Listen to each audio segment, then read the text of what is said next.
Es un gran gusto y un honor a dar apertura a este encuentro en el cual vamos a presentar el Manual de Derecho del Trabajo, que para nosotros como institución universitaria, como Departamento de Derecho, es un gran orgullo, siempre es una alegría presentar una nueva obra cuyos autores son profesores de nuestra casa, pero especialmente es más importante y una mayor alegría aún cuando se trata de una obra que está dirigida a la enseñanza, como es el caso de un manual, porque esto significa poner en la práctica lo que siempre pregonamos, que la enseñanza va más allá de dar clases o dar cátedra, y que es construir desde distintos ámbitos, y bueno, por supuesto que cuando hablamos de materiales de lectura para la enseñanza, tienen un valor agregado muy especial, sobre todo cuando además la editorial es nuestra propia editorial de la Universidad Nacional del Sur. Agradezco al doctor Morresi muy especialmente por haber llevado adelante este proyecto y a todos los autores y profesoras involucrados, y a su vez también, por supuesto, agradezco muy especialmente a la directora de la editorial de la Universidad Nacional del Sur, la profesora Soledad Díaz, quien está aquí presente, por su trabajo y su generosidad en apoyar siempre las iniciativas que vienen de nuestros profesores de nuestro departamento. Y también muy especialmente agradezco al doctor Baeza, a quien tengo el gran gusto de presentar hoy, que hacía mucho que no lo veía, y especialmente eso me puso contenta, que la virtualidad nos permite estas cosas, a quien además de un gran respeto y admiración por su trayectoria, le tengo un gran cariño, y ha aceptado hacer la presentación de este libro, que será en la previa de la conferencia que tendremos sobre teletrabajo. Así que le cedo la palabra a la directora de la EDIUNS, quien va a hacer formalmente la presentación y le va a dar el pie al doctor Baeza, a quien vamos a escuchar con gusto. Muchas gracias nuevamente y te escuchamos, Soledad.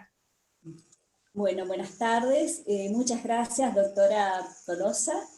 Es un gusto darles la bienvenida a todos en nombre de la editorial de la Universidad Nacional del Sur a la presentación de la segunda edición del Manual de Derecho del Trabajo y de la Seguridad Social del doctor Jorge Morresi y colaboradores.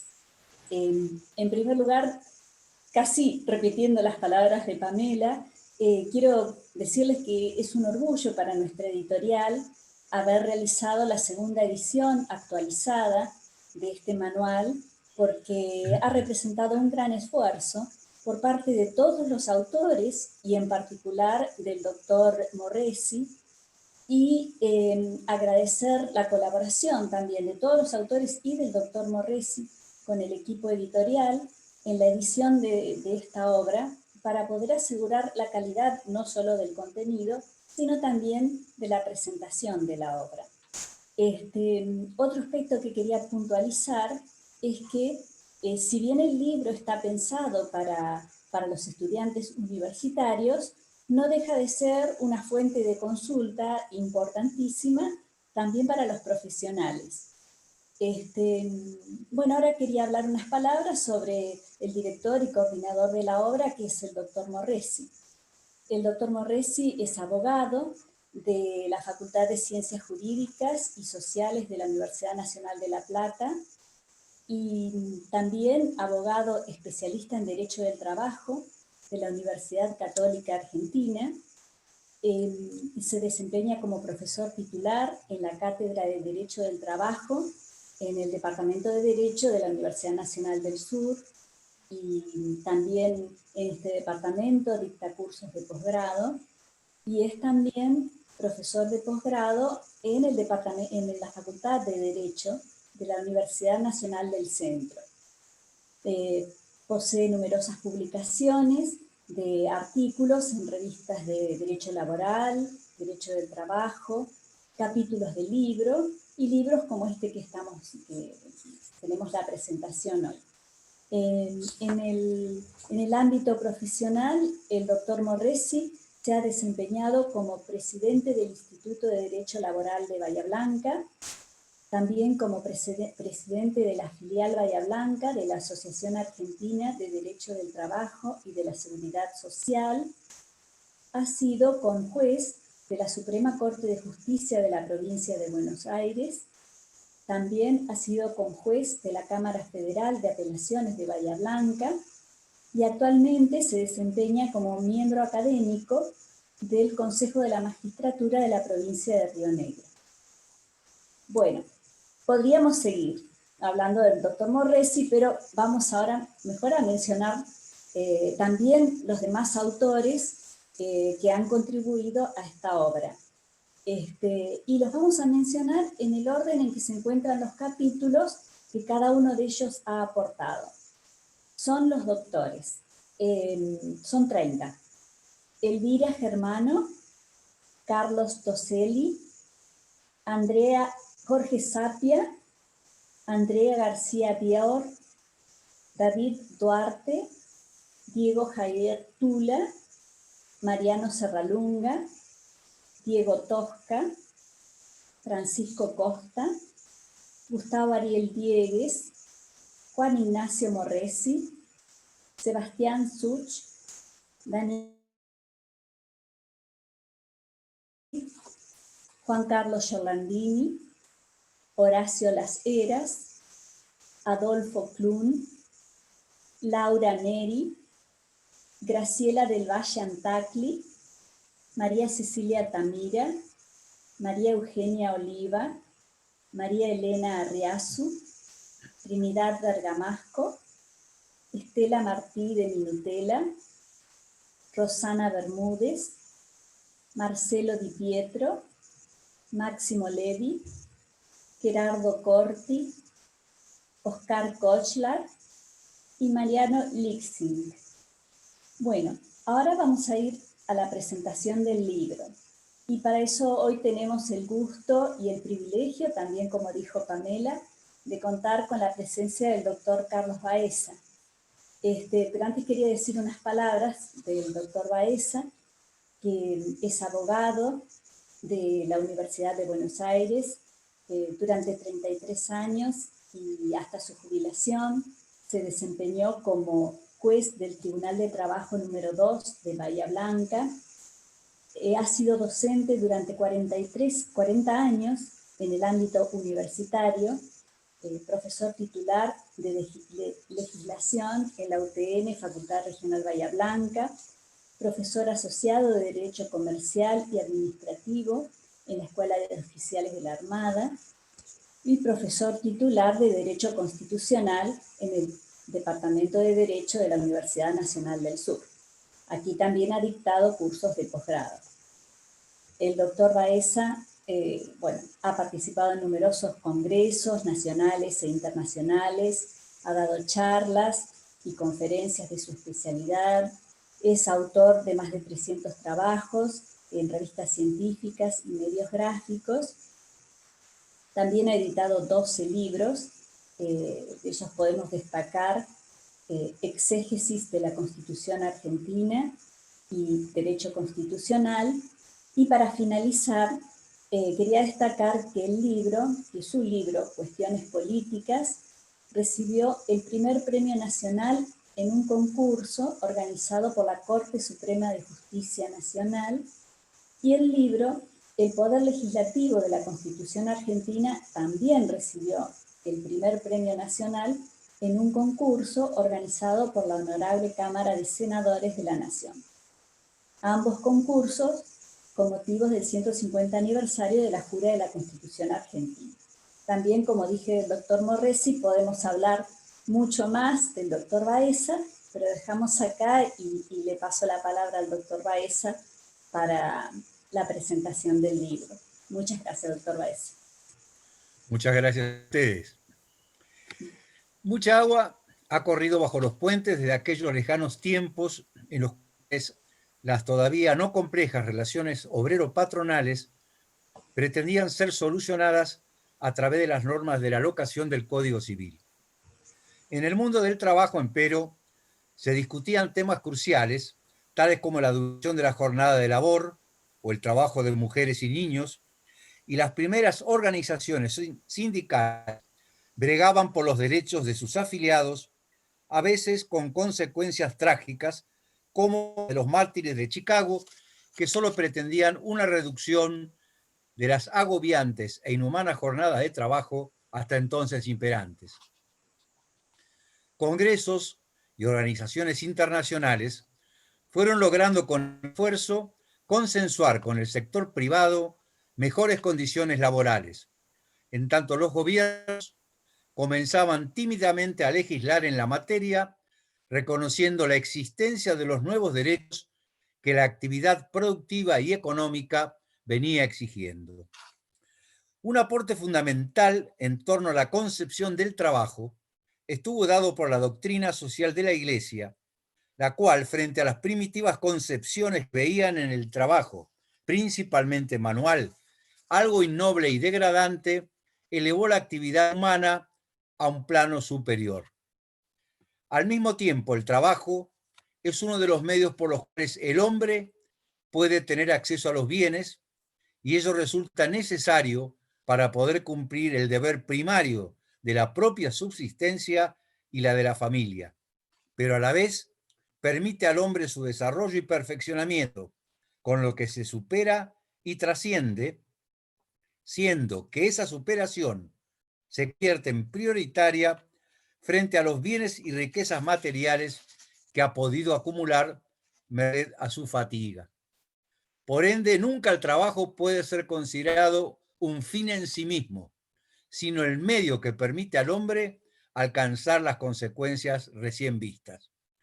La actividad humana no puede determinar las cosas que el hombre produce y en las que adquiere como consecuencia de su trabajo y el de sus semejantes. Desde antiguo, esta doctrina se ha desempeñado en demostrar la falsedad de la supuesta antinomia capital-trabajo, que algunas doctrinas postulan y que se tradujera en luchas de clases, engendrando conflictos y resquemores entre ambos sectores de la productividad. Con razón se sostiene que a unos y a otros no los hizo la naturaleza para estar en continuo conflicto, toda vez que ello es opuesto a la razón y a la verdad.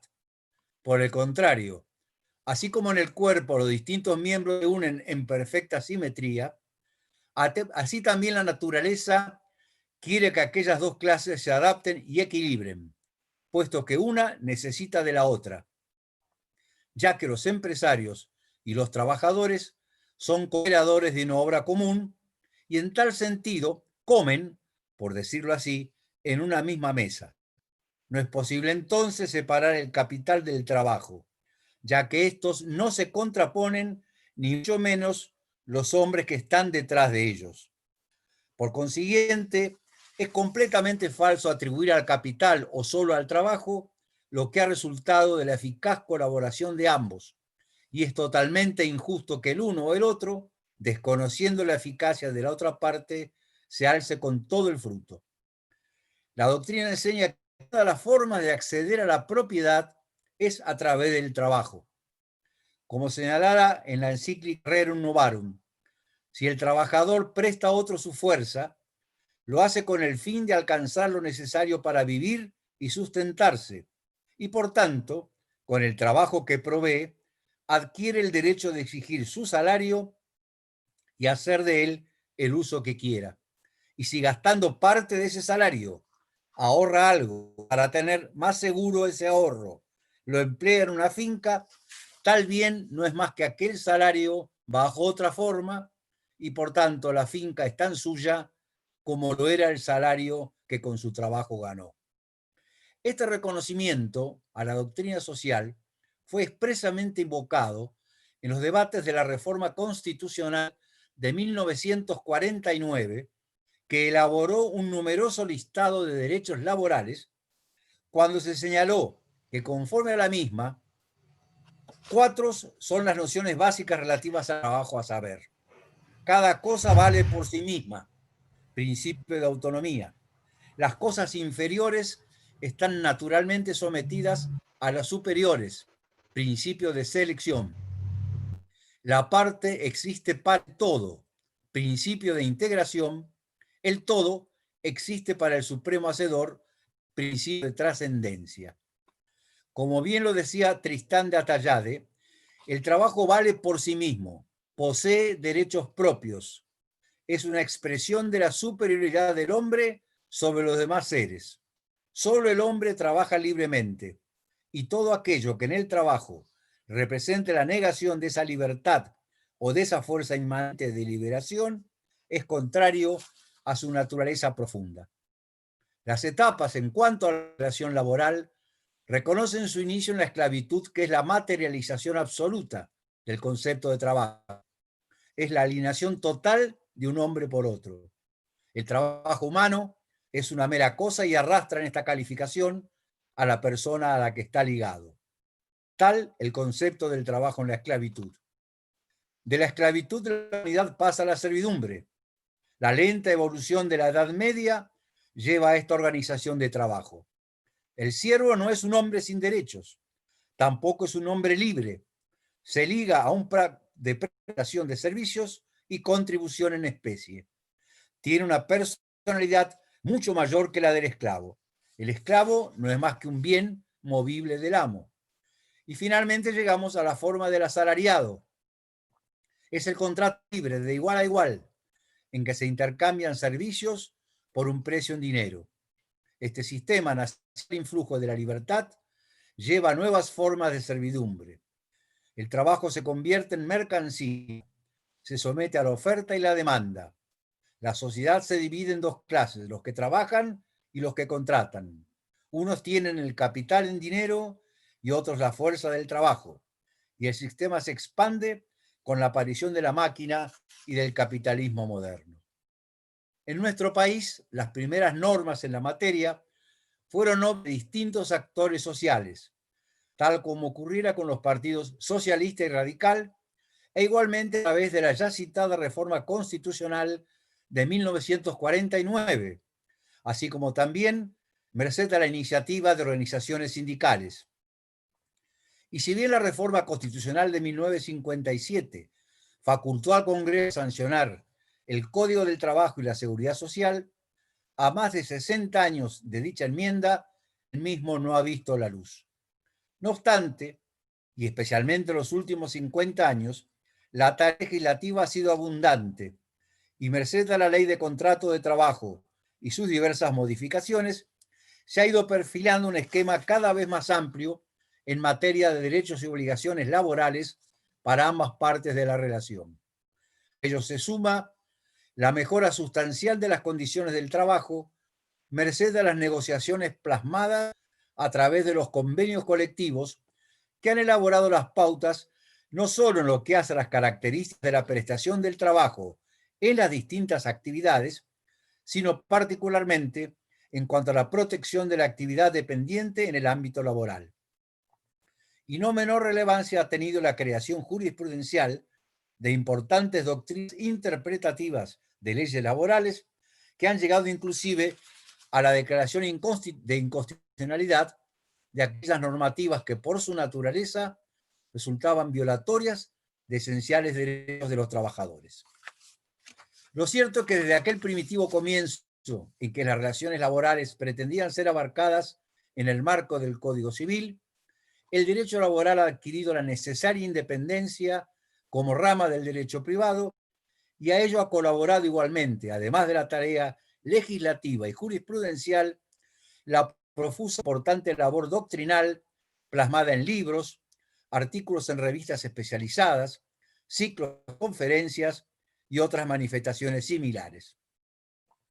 Y es así que el Manual del Derecho del Trabajo y de la Seguridad Social, que hoy presentamos en su segunda edición, viene a contribuir a esta tarea de expansión de nuestra disciplina, tal como en lo personal la considero, habida cuenta de mi paso por el Tribunal de Trabajo número 2 durante más de 33 años. El contenido y profundidad de la obra exceden largamente la denominación de un simple manual y se convierte así en una indispensable herramienta de obligada consulta y guía, tanto para quienes ejercen la cátedra de la especialidad, como igualmente para los abogados laboralistas, estudiantes de la carrera y todos aquellos que pretendan bucear en los lineamientos del derecho laboral y la seguridad social. Los primeros capítulos formulan la introducción al trabajo y al derecho al trabajo, a los que siguen el análisis pormenorizado del conflicto individual del trabajo con relación a los sujetos intervinientes, los derechos y deberes de las partes, con especial énfasis en aspectos tales como la remuneración, la jornada laboral y los descansos, el régimen del trabajo de mujeres y menores, así como el de los accidentes y enfermedades inculpables, la extinción del contrato de trabajo y finalmente un profundo estudio de los principales estatutos especiales que regulan diferentes formas del ejercicio de la relación laboral. A continuación, el plan aborda el derecho colectivo del trabajo en referencia al régimen de asociaciones sindicales, los mecanismos de negociación colectiva y los conflictos colectivos de trabajo. También el derecho de la seguridad social merece un análisis que, partiendo de una introducción a esta disciplina, se centra en las diversas contingencias que integran su contenido, como son las de vejez, invalidez y muerte, así como las referidas a aspectos de la economía y la salud, para concluir con 2 capítulos referidos al derecho internacional y al derecho procesal del trabajo. Como se advierte, la temática es sumamente amplia y la extensión y profundidad de cada aporte por parte de reconocidos estudiosos del derecho laboral hace imposible en esta reducida presentación un análisis pormenorizado de cada una de las colaboraciones.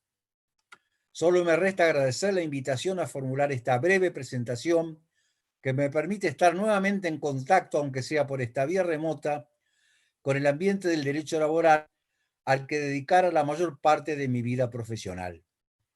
Cuenta una vieja leyenda que un bosque se estaba quemando y los animales huyeron todos hacia la orilla donde había un río. Todos menos un animal, un picaflor, que iba y venía constantemente del incendio al río, llevando en su boca gotas de agua que echaba sobre el incendio, una y otra vez, incansablemente. Hasta que de repente uno de los animales que estaba en el río le dijo: «¿Estás loco? ¿Podés apagar el incendio así?». Y el colibrí le dijo: «Ya lo sé, estoy haciendo mi parte». Trasladando esto al marco de esta charla, el incendio, el bosque incendiado, sería la obra de Morrés y compañía. El picaflor vendría a ser yo, que de mi boca van saliendo palabras, pero me es imposible poder llevar tantas palabras para poder apagar ese incendio monumental, la obra de todos ustedes. Por eso simplemente, como el coliflor, como el picaflor, me limito a decir: he hecho mi parte. Muchas gracias. Muchas gracias, doctor Baeza. Ha sido un gusto escuchar su presentación. Y bueno, ahora a continuación el doctor Morresi va a dictar la conferencia Teletrabajo. Se me ha cortado.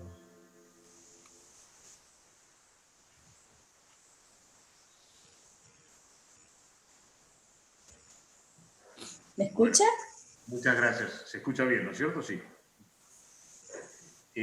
Antes que nada, antes de comenzar con la conferencia, obviamente, como director de esta obra que hoy estamos presentando, quiero realizar algunos agradecimientos que entiendo son necesarios. En primer lugar, quiero agradecer al Departamento de Derecho, en la persona de su directora decana, la magíster Pamela Tolosa, porque desde que comenzamos con la misma, al momento de elaborarse la primera edición en el año 2015, ha prestado una colaboración valiosa y han sido muchos de los que allí participan aquellos que vinieron a dar curso de posgrado en las aulas de nuestro departamento. Muchas gracias. En segundo lugar, mi agradecimiento a la editorial Erius. Realmente ha sido una colaboración que yo realmente no puedo dejar de apreciar. Desde el primer momento, la que era en aquellos momentos directora de Diurs, Nidia Burgos, hasta la actual Soledad Díaz, se ha puesto toda la infraestructura de la editorial en disposición para lograr este manual. Esta segunda edición que hemos hecho realmente ha corrido con esta suerte a la que nos tiene sometido la pandemia. Esta es una obra que estaba programada para aparecer en el mes de marzo, simultáneamente con el comienzo de las clases del primer cuatrimestre, pero bueno, el cese de actividades lo ha impedido y ahora, gracias al esfuerzo de la editorial, se ha podido sacar a la luz el libro y ya son muchos los que cuentan con él. Dentro de la editorial, a todo su personal y fundamentalmente Alejandro Vanegas, que ha sido un batallador para que el libro hoy estuviera en la calle y siga estándolo en manos de los alumnos. Luego a todos y cada uno de los autores de esta obra, que ya citara recién la directora de Diurs y que por lo tanto no vamos a repetir. Son muchos los que han participado. Algunos integrantes de la cátedra, otros abogados de la matrícula de acá de Bahía Blanca, otros de Buenos Aires, otros pertenecientes al ámbito de Córdoba, que nos han dado una mano para que podamos llegar a este resultado. Luego quiero agradecer también especialmente al doctor Miguel Ángel Massa, que prorrogara la obra en esta ocasión desinteresadamente y entiendo de una manera por demás beneficiosa para aquellos que entendíamos que era necesario la presencia de alguien de su talla en el prólogo. Por último, a los integrantes de la cátedra, a mis compañeros de cátedra, Elvira Germán, Gustavo Diegues, Mariano Serralunga, Fernanda Suárez, Juan Carlos Giovandini, Adolfo Klum y Ariel Goffrey, que son los que hoy están.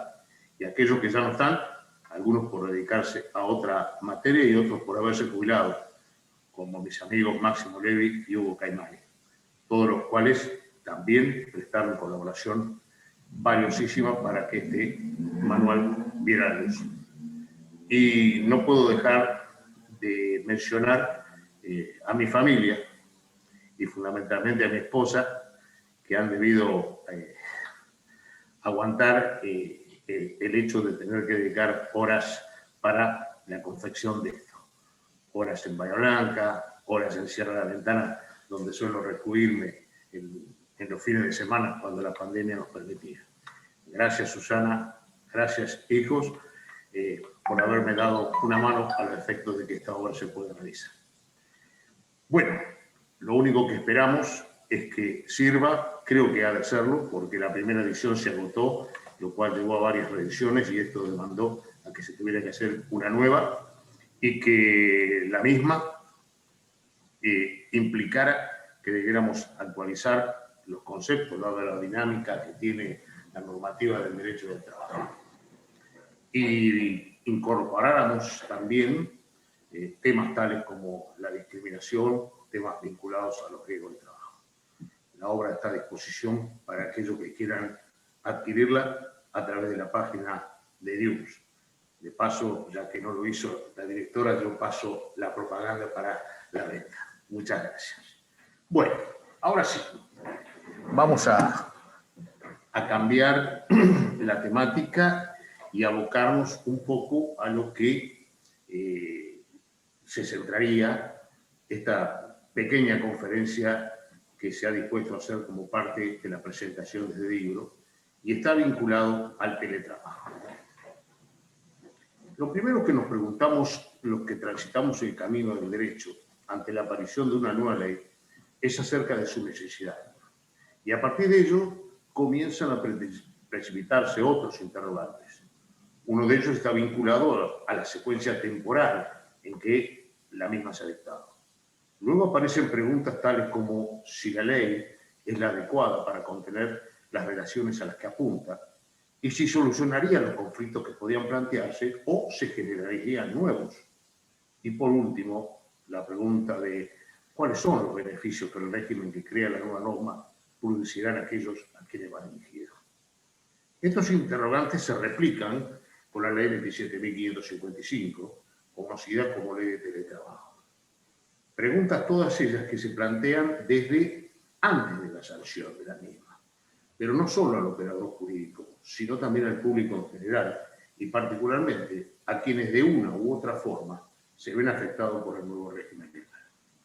La idea entonces de esta charla es la de echar un poco de luz en la temática y posibilitar alguna respuesta. Primer interrogante: ¿es necesario regular el teletrabajo? Quizá lo que evidentemente sea necesario antes de responder es situarnos en tiempo y espacio con relación al tema y definir qué se entiende hoy por teletrabajo. ¿Y por qué remarco hoy? Porque es evidente que ese es el principal problema que a mi entender presenta la ley 27.555. ¿Cuál es? El de no ser actual. Pero esta carencia de contemporaneidad podría ser pensar que se debe a que se trata de una ley a futuro, ya que el último de sus artículos dispone que la vigencia de la misma estará condicionada a que cese el periodo de aislamiento social, preventivo y obligatorio, por cuando la vigencia carecerá a los 90 días de cesado el mismo, pero no es por dicha causa. Lo primero que correspondería distinguir es entre el trabajo a domicilio y el teletrabajo. Y además entender que el home office no es la única manera en que puede desarrollarse el teletrabajo, ya que de no hacerse así caeríamos en una apreciación parcial de la temática. Luego, habría que advertir que el teletrabajo no solo comprende al trabajo a domicilio con tecnologías de la información y comunicaciones, las llamadas TICs, sino que además de ello parte de una concepción distinta de la empresa, no ya como sinónimo de establecimiento físico, sino como formato de actividades, en donde el lugar de prestación de los servicios es un dato más. Y ello porque la realidad muestra que muchas empresas carecen de un lugar físico tal como lo tenía conceptualizado la concepción fordista de producción, y si lo tiene, está reducido a su mínima expresión. El informe que la Organización Internacional del Trabajo realizó en el año 2016 sobre el tema se da cuenta de la dificultad que existe al momento de definir el teletrabajo, a las distintas acepciones y a la utilización del término para designar diversas modalidades de trabajo, tales como el trabajo móvil, el realizado en cualquier lugar que no sea el local del empleador, el realizado en oficina compartida y hasta el trabajo a domicilio. Como también que existen definiciones que vinculan al trabajo con la utilización de tecnologías de la información y las comunicaciones, o las más recientes, actividades vinculadas a las TICs en los servicios financieros. Dando cuenta de que aparecen denominaciones como teledesplazamiento, trabajo a domicilio, trabajo en línea, trabajo virtual, trabajo remoto, trabajo a distancia, trabajo distribuido, work shifting o trabajo flexible, ninguna de las cuales por sí sola puede considerarse a criterio de la OIT como teletrabajo. Es así entonces que la OIT reconoce que desde el año 1990 se advierte dificultades para definir el teletrabajo. Y ello lo atribuye a de que esta forma de prestación había ido evolucionando.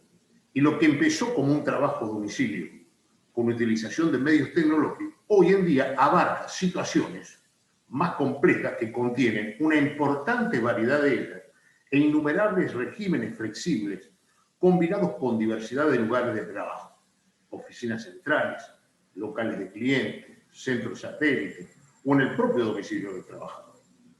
Por ello creo que es conveniente partir de la idea de que el teletrabajo es una forma de organización del trabajo cuyas principales características son que el trabajo se realiza fuera del establecimiento del empleador, por lo que no existe contacto directo y personal con su compañero de trabajo, lo cual es posible gracias a las nuevas tecnologías que permiten la comunicación entre ellos y con los centros de decisión de las empresas, ya sea en línea o fuera de ella, individual o colectivamente organizada, por una tarea total o parcial, y de manera independiente o en relación de dependencia. Así lo vuelca un informe que la consultora Nicklin realizó en el año 2016, en donde, en cuanto a la proporción de tiempo destinado al teletrabajo, habla de teletrabajadores a tiempo parcial o a tiempo completo. En cuanto a la ejecución, lo diferencia en trabajo fijo o móvil. En cuanto al horario, horario fijo, horario variable. En cuanto a la colaboración que hay entre los compañeros de trabajo, como baja o alta. En cuanto a la forma de sincronizar las tareas en secuencial o simultánea. En cuanto a la autonomía de los trabajadores, en cuanto a poder acogerse al teletrabajo en la forma y el tiempo que ellos quieren, algunos tienen una autonomía baja y otra autonomía alta. Así la cosa, se advierte entonces que no es tarea fácil definir el teletrabajo y consecuentemente tampoco ha de ser regularlo, de manera que la norma que se dicte sea suficientemente abarcativa de todas las situaciones a plantearse. De lo dicho entonces, se deduce que el trabajo del legislador ha de ser arduo si la pretensión es dictar una buena ley. Dicho esto, cabe sí ahora contestar acerca de la necesidad regulatoria. Y la respuesta siempre ha de ser afirmativa, pero sin que ello implique consentir una norma dictada sin los suficientes estudios y las necesarias consultas a quienes operan con esta forma organizativa del trabajo, que creo que es el pecado del que se asienta en la ley 27.555. De lo que surge de la lectura de la propia ley, y fundamentalmente de las definiciones que emanan de la misma, son conceptos no actualizados de la temática, lo que conlleva inevitablemente a que muchas situaciones ni siquiera han sido consideradas al haberse adoptado un concepto muy restringido, lo cual no podrá ser suplido a través de la reglamentación de la ley como algunos esperan. Por lo que la misma no ha traído buenas noticias ni para las empresas involucradas ni para los trabajadores que decidan laborar de esta forma. Otro interrogante que se plantea es el de si la nueva ley ha venido a solucionar una necesidad actual. Es común oír a diario la expresión el teletrabajo ha venido para quedarse, la cual encierra dos falsedades.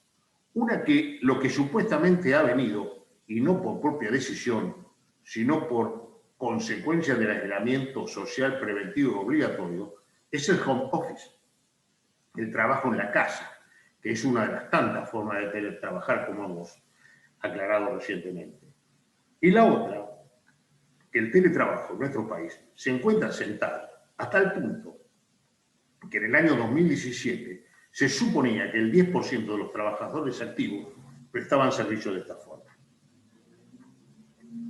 Lo que coyunturalmente se está viendo hoy es lo que llama Humberto Villamil trabajo remoto, excepcional y obligatorio, cuando por orden de una decisión sanitaria y en el marco de estados de excepción o de emergencia se suscita el teletrabajo, no voluntaria sino compulsivamente.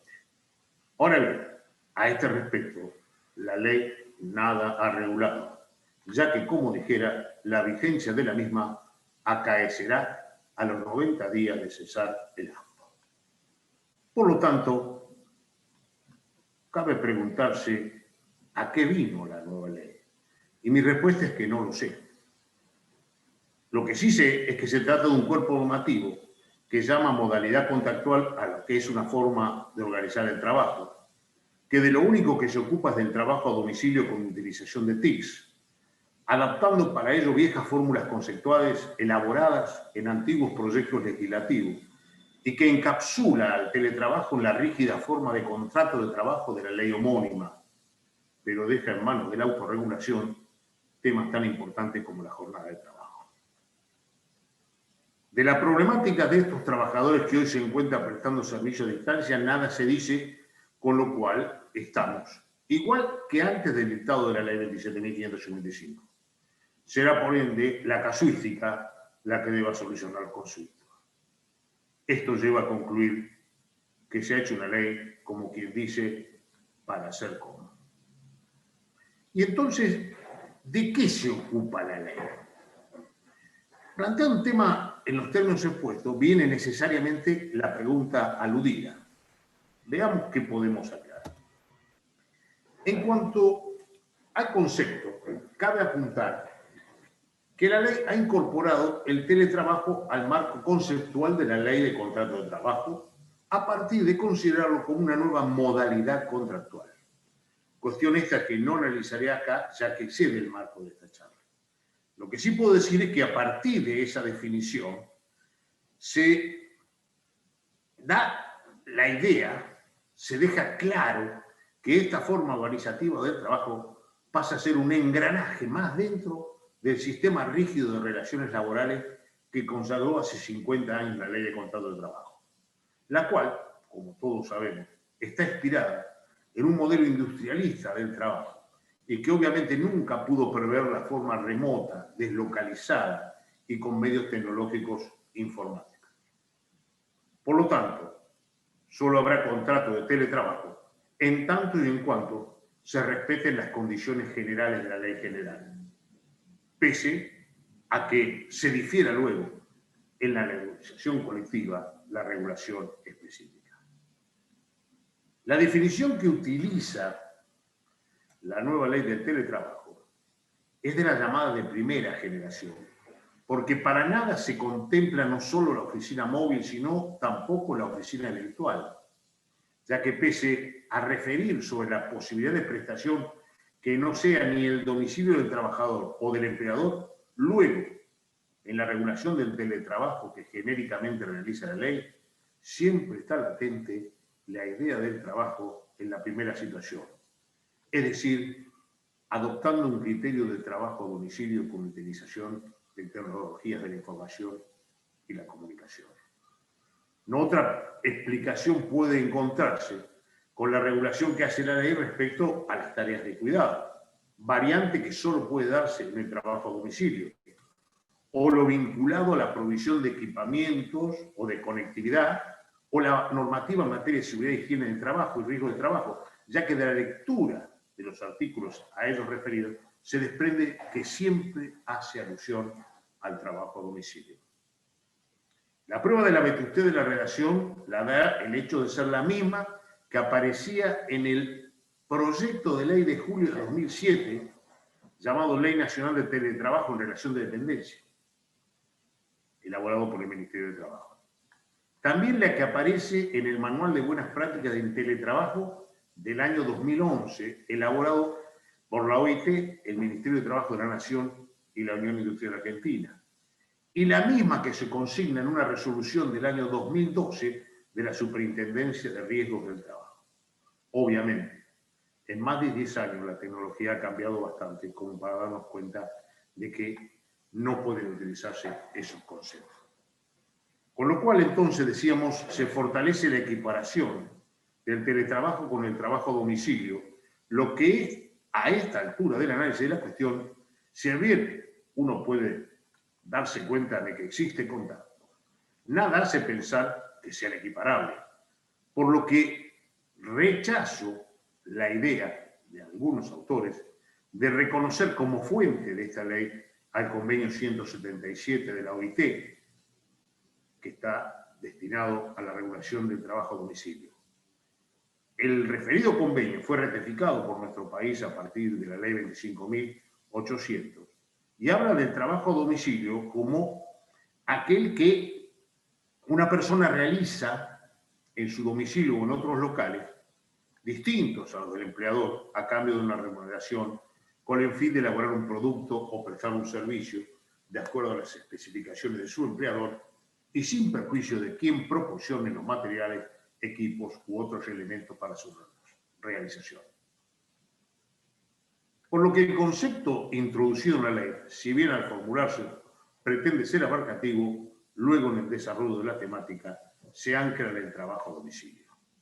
Esta es la razón por la cual tildaba dañosa la norma, ya que se puede suponer con cierto grado de certeza que esta ley se pensó atendiendo a una realidad que no es la misma que se vivencia según las actuales concepciones de la temática, y más propia de los trabajadores que se encuentran excluidos del régimen de contrato de trabajo, como son los empleados públicos específicamente. La definición utilizada en su estrechez genera la incompresión respecto a la flexibilidad en la prestación, que hoy en día es uno de los principales atractivos para empleadores y trabajadores. Si la intención del legislador era la de crear un estatuto profesional moderno y actualizado a esta forma de organización del trabajo, entiendo que lo aconsejable hubiera sido separarlo del marco de la ley general, cuidando, eso sí, el respeto al orden público laboral y a las garantías constitucionales vigentes. Obsérvese al respecto que para regular las características especiales que presenta determinada prestación de servicio en nuestro ordenamiento jurídico, se han creado estatutos profesionales. Así tenemos los de los trabajadores de la construcción, los viajantes, los periodistas, los encargados de casas rentas, entre otros. Es evidente entonces que el legislador advirtió acerca de la necesidad de regular por fuera de la ley general las particularidades de determinada forma de prestación de servicio, entendiendo que ellas ameritaban un tratamiento diferenciado, sin perjuicio de aplicársele a aquella en forma supletoria y en tanto y en cuanto fuera compatible. Ahora, en el caso de la ley en comentario, no se remarca una diferenciación tan visible como puede pensarse a partir de las particularidades de la prestación de servicio. Y ello quizás sea, como venía comentando, como consecuencia de haberse asimilado el teletrabajo con el trabajo a distancia, cuanto este no es más que una de las tantas variantes. Prueba de lo dicho es que en el texto se omite toda mención respecto al inicio como a la extinción del vínculo, que se preocupa excesivamente del cambio de trabajo presencial al teletrabajo, pero nada se regula respecto a cuando éste comienza con la iniciación del vínculo, que tampoco hay consideraciones particulares respecto a institutos como jornada de trabajo, descanso, remuneración, enfermedades y accidentes de trabajo, con la particularidad que en el caso de los eventos acaecidos en el hogar serán de difícil dilucidación para catalogarlos como accidentes de trabajo, entre otras omisiones. Todo esto, decíamos,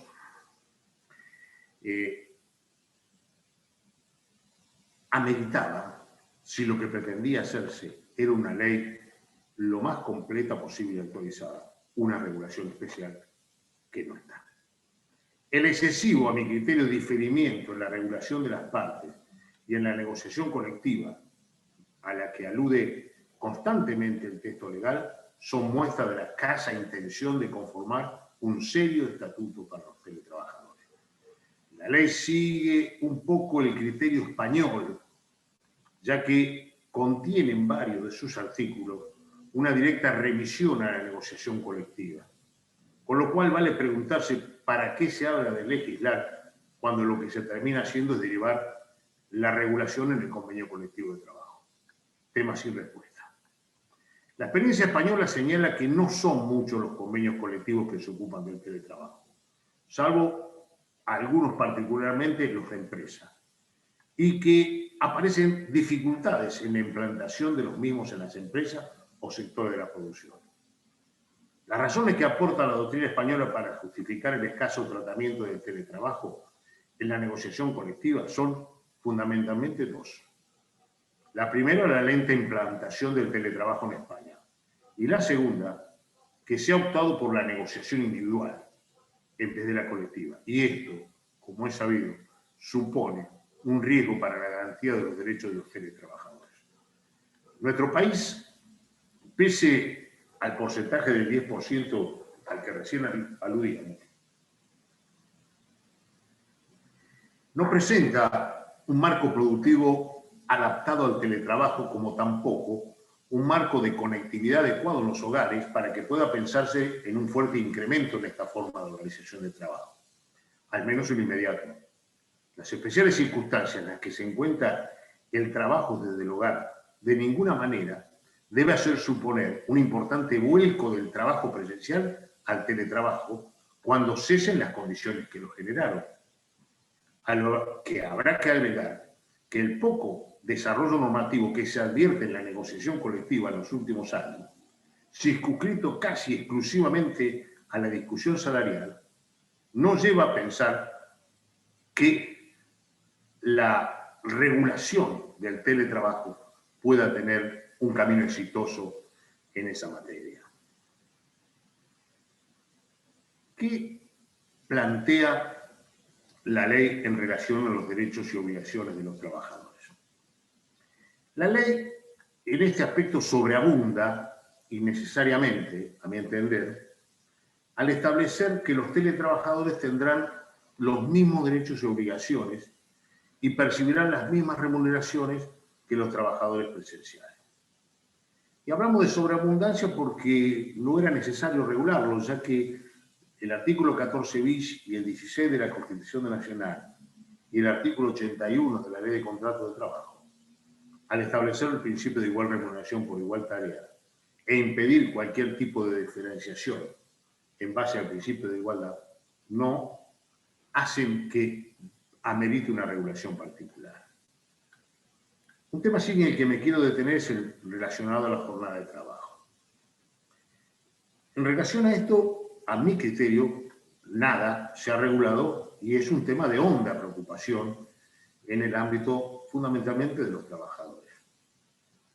Pero además crea un agravante, cual es en que se ha dejado en manos del trabajador y el empleador individualmente establecer la jornada de trabajo, eso sí, respetando los máximos legales establecidos por la ley y haciéndolo por escrito.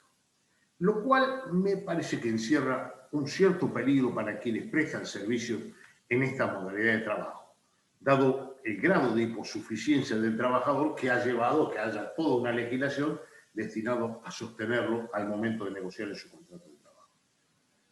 Lo bueno, eso sí, es que a la par de la jornada por hora se prevé la jornada por objetivo, tema que no está regulado en las leyes de fondo, por lo que el tiempo de trabajo no solo será el que el trabajador se encuentra a disposición, sino también el que demanda la tarea contratada.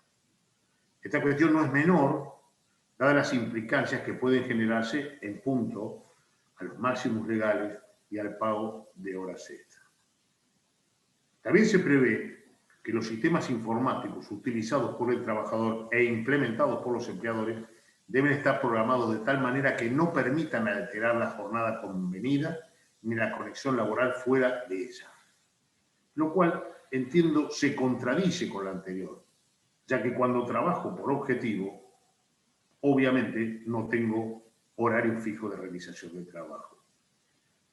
También se prevé el derecho a la desconexión digital fuera de la jornada de trabajo y de los periodos de licencia.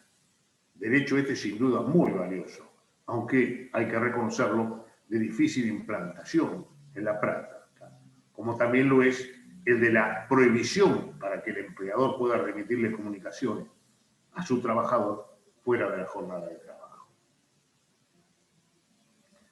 Un tema que ha llevado mucha polémica es el de la voluntariedad y el de la reversibilidad. ¿A qué hacemos referencia? El traslado de un trabajador de tareas presenciales al teletrabajo debe ser voluntario y prestado por escrito, lo cual supone que tiene que haber acuerdo de partes. Ahora bien, el artículo 8 de la ley prevé lo que se da a llamar la reversibilidad, o sea, la posibilidad para el trabajador de volver a las tareas presenciales cuando antes había optado por las tareas de teletrabajo. Esto, además, genera, de acuerdo a lo que regula la ley, la obligación de los empleadores de otorgar las mismas ante el pedido del trabajador, bajo pena de que, si así no lo hiciera, éste podrá colocarse en situación de despido indirecto por violación al deber de dar ocupación efectiva. Como se advierte, la reversibilidad ha sido regulada en forma unilateral, es decir, como un derecho solamente para el trabajador, quien podrá requerir la vuelta a las tareas presenciales sin más, asumiendo el empleador la obligación de darla, y tener el mismo espacio u otro cercano al domicilio del dependiente a los fines de su reubicación, y ello sin previo aviso. No está previsto que le asista el mismo derecho al empleador, el cual, de querer hacerlo, es decir, revertir del virtual al teletrabajo, deberá transitar el mismo camino que cuando pretende realizar cambios en el ámbito del trabajo presencial. Ello crea un desequilibrio entre las partes, ya que evidentemente no gozan de igual prerrogativa. Pero además, se contradice con lo dispuesto respecto al ingreso al sistema, ya que allí hablamos de bilateralidad y mutuo acuerdo. El manual de buenas prácticas que elaborara el Ministerio de Trabajo y al que hace un ratito hacíamos referencia, y que se encuentra vigente, establece la bilateralidad de la reversibilidad, lo que parece tener más lógica y coherencia. En el plano internacional, Colombia, en su ley, establece un sistema similar al nuestro. Chile lo admite, pero con un preaviso. Perú autoriza al empleador a negarse por razones empresarias. Y en el marco de la Comunidad Económica Europea se prevé la reversibilidad recíproca. Entiendo que la prudencia aconsejaba el consenso, dado los costos que están en juego y que a veces la implementación del trabajo obedece a cambios en los sistemas operativos o de producción de las empresas o al cierre de centros de trabajo. Cuestión todas estas que se agravan cuando se advierte el severo régimen sancionatorio en caso de incumplimiento patronal. Este derecho a la reversibilidad no le asiste a quien ya ingresa como teletrabajador, ya que la ley manda a que la situación se resuelva en los convenios colectivos. La consecuencia será que hasta tanto ello ocurra, estos trabajadores carecerán de derecho al respecto. Y una vez que se lo haga, la solución será disímil entre un convenio colectivo y otro. Pero además la cuestión me parece que merece otra mirada. A partir de la vigencia de la ley, podrá darse que una misma empresa, con un mismo empleador, podrían tener 3 tipos de trabajadores. Los que hacen tareas presenciales exclusivamente, los que ingresaron como teletrabajadores y los que, siendo presenciales, pasaron a desempeñarse como teletrabajadores. Esta situación lleva a que solamente estos últimos tienen derecho a revertir su situación de prestación laboral, por cuanto a los primeros nunca les asistirá derecho a requerir teletrabajo si no cuentan con el consenso patronal, y a los segundos dependerá de lo que resuelva el convenio colectivo. 3 regímenes jurídicos con idéntica prestación laboral. Léase fuente de conflicto. Otro tema sobre el que ya algo advertí al comienzo de la charla está vinculado a las tareas de cuidado. Se advierte claramente que la intención del legislador ha sido la de equiparar a los teletrabajadores con los trabajadores presenciales y otorgar un marco de protección extra en función del ámbito donde se prestan los servicios. Cuestión esta redundante a la luz de la protección que le dan el orden público oral y el plexo de normas legales que le dan sustento. También se advierte que era necesaria una regulación especial para estos trabajadores, no solo por el ámbito de prestación, sino de los elementos que utilizan para la misma. Era necesario apuntalar algunas cuestiones tales como la jornada de trabajo, el descanso, los límites entre el trabajo y ocio, el equipamiento y la protección contra los riesgos de trabajo, dada la particularidad de que el ámbito laboral escapa del control patronal y aparece como más diluida la idea de la responsabilidad por riesgo creado e inexistente la responsabilidad por el daño provocado por la cosa. Ahora bien, lo que no es admisible es que en aras de regular la particularidad se generen desigualdades respecto a aquellos otros trabajadores con los que se pretendía equipararlos. Y eso ocurre cuando al teletrabajador se le otorgan derechos de lo que carece el trabajador presencial de la misma empresa. Ya vimos que en caso de la reversibilidad se generaban variadas fuentes de conflicto. Y ahora en este se vincula con la cuestión denominada tareas de cuidado, que es la situación que se da cuando el trabajador no presencial, además de trabajar en su domicilio, se encuentra en la necesidad de cuidar menores de 13 años, de personas discapacitadas o de adultos mayores que convivan con el mismo, permitiéndosele jornadas especiales e interrupción de la jornada para la atención de esas personas. Todo ello bajo pena de que el incumplimiento patronal de esta obligación tilde su conducta de discriminatoria en los términos de la Ley 23.592. Realmente no se entiende qué hace la ley antidiscriminatoria en estas cuestiones. No puedo dejar de destacar la actitud loable del legislador y el carácter intuitivo de la norma, pero advierto asimismo que quien sí genera una inadmisible discriminación no es aquel que no da las tareas las tareas de cuidado, sino la propia ley. No solo respecto a los trabajadores presenciales de la misma empresa, que carecen de derecho a interrumpir su tarea por las mismas circunstancias, sino también respecto a los trabajadores en general, que pueden tener las mismas vicisitudes familiares, pero no les asiste el mismo derecho, pese a que en algunos convenios se prevea la atención de familiares enfermos por periodos generalmente cortos y sin goce de haberes. Probablemente esta sola circunstancia hará que los empleadores rechacen pedidos de cambio en la prestación o arbitren cambios en la organización del trabajo ante la asistencia reforzada que otorga la ley a los teletrabajadores.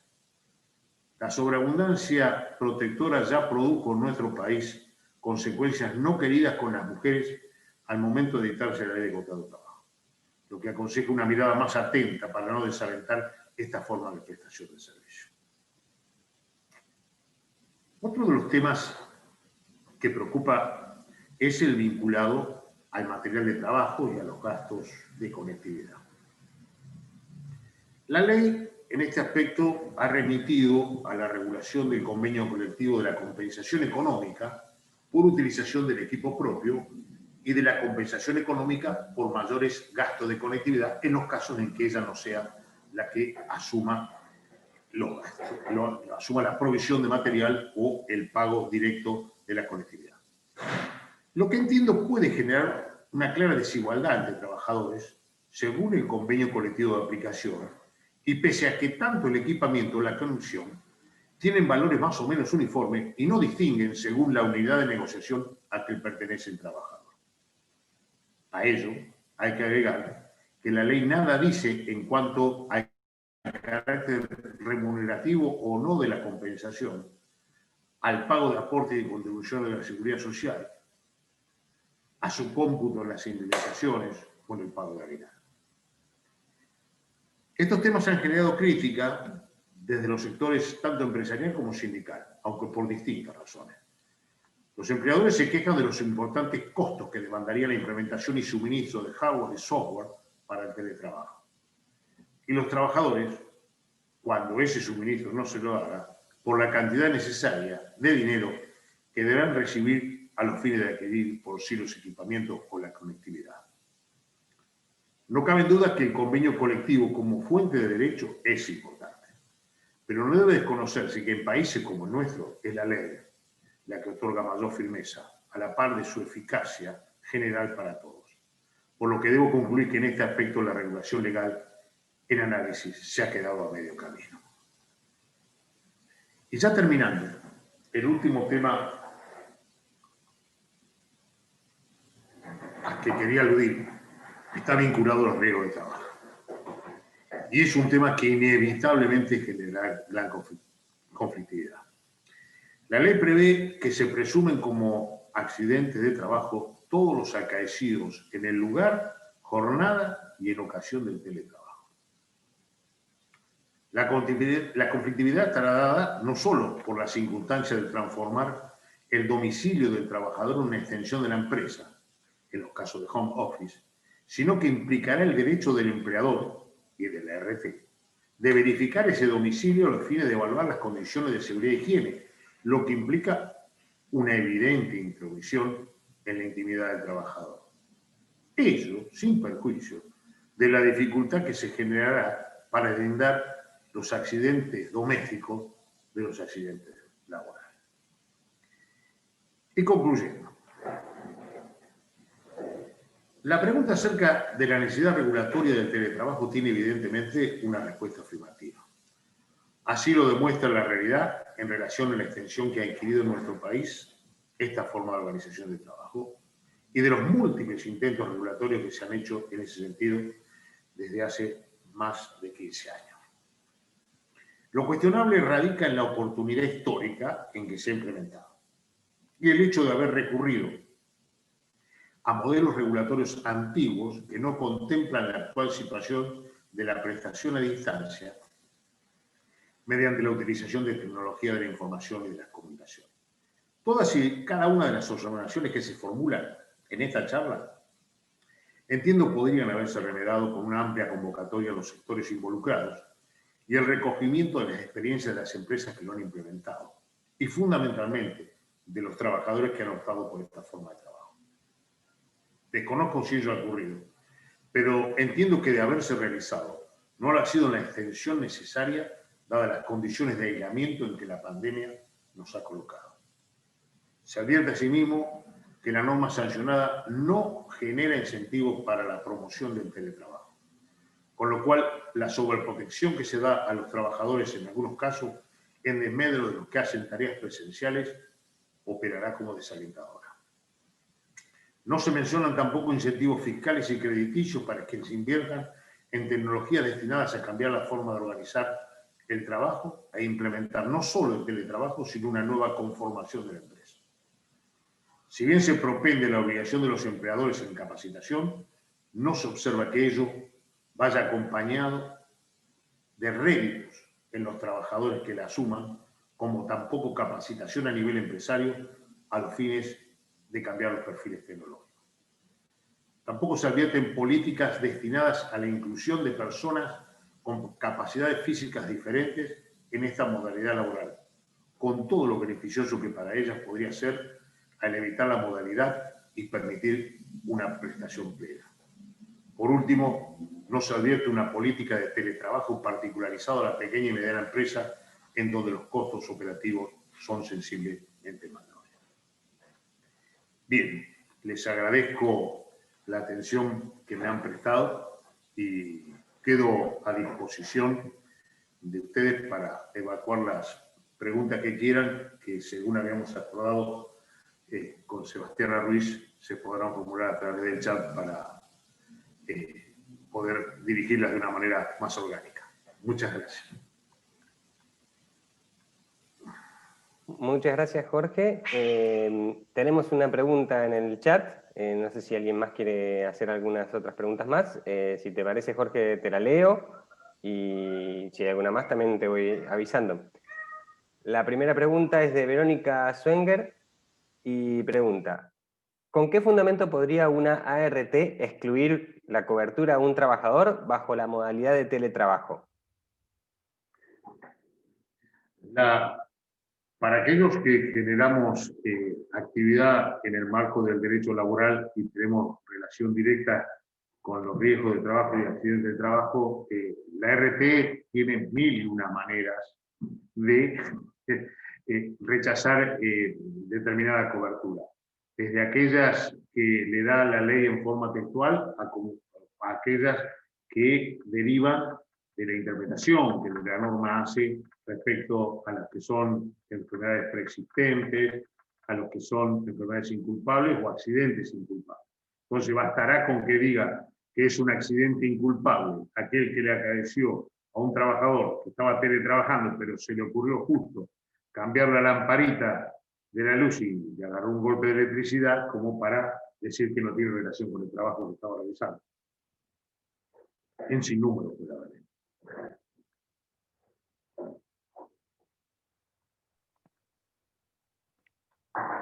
No sé si alguien más tiene alguna pregunta para realizar a través del chat. Hasta ahora es esa única. Otra pregunta. Rocío del Cielo Vázquez. Encontramos el libro en la biblioteca del Esa para vos. Sí, va a estar a disposición en la biblioteca del departamento. Todavía hoy no está, pero va a estarlo. Es barato. Así que, igual el libro es barato en función a las 700 sí. páginas que contiene. ¿No es cierto, Soledad? Sí.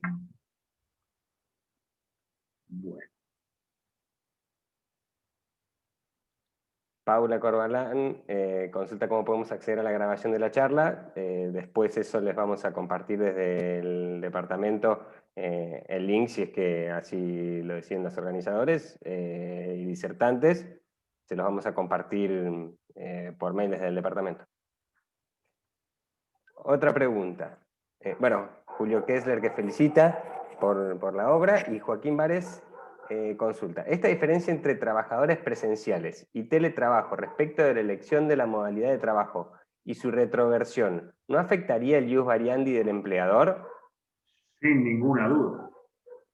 Sin ninguna duda, pero se da lo que yo llamé, por ahí esta respuesta es muy específica y es propio de laboralista y acá en la conferencia hay gente que no lo es, ¿no es cierto? Pero para explicarlo en términos llanos, es como que se permite, lo novedoso de la norma es que se permite el ius variandi para el trabajador, o sea, que el trabajador pueda cambiar su trabajo, cosa que no existía, y que para el empleador existía, pero estaba sujeto a muchas restricciones que lo hacían casi imposible de implementar. Pero lo que introduce la ley es el ius variandi a favor del trabajador, pero solamente ius variandi, o sea, el ius variandi es el derecho a cambiar. O sea, yo como trabajador no puedo cambiar lo que estoy haciendo. Si soy vendedor no puedo pasar a ser administrativo, necesito, porque el consenso del empleador. Acá si soy un teletrabajador, puedo volver a ser un trabajador presencial. Esto es lo novedoso del sistema. Gracias, Jorge. Hay otra felicitación más de José Bottini, que manda saludos de Coronel Pringles. Gracias, José Luis. Muy interesante. ¿Alguna pregunta más?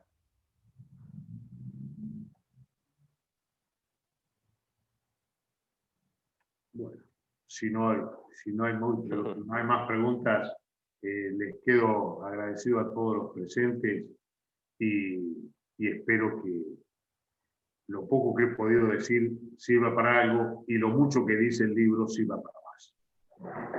Bueno. Muchas gracias, Jorge, y entonces quedamos en contacto y a disposición. Gracias a todos y a todas. Nos vemos la próxima.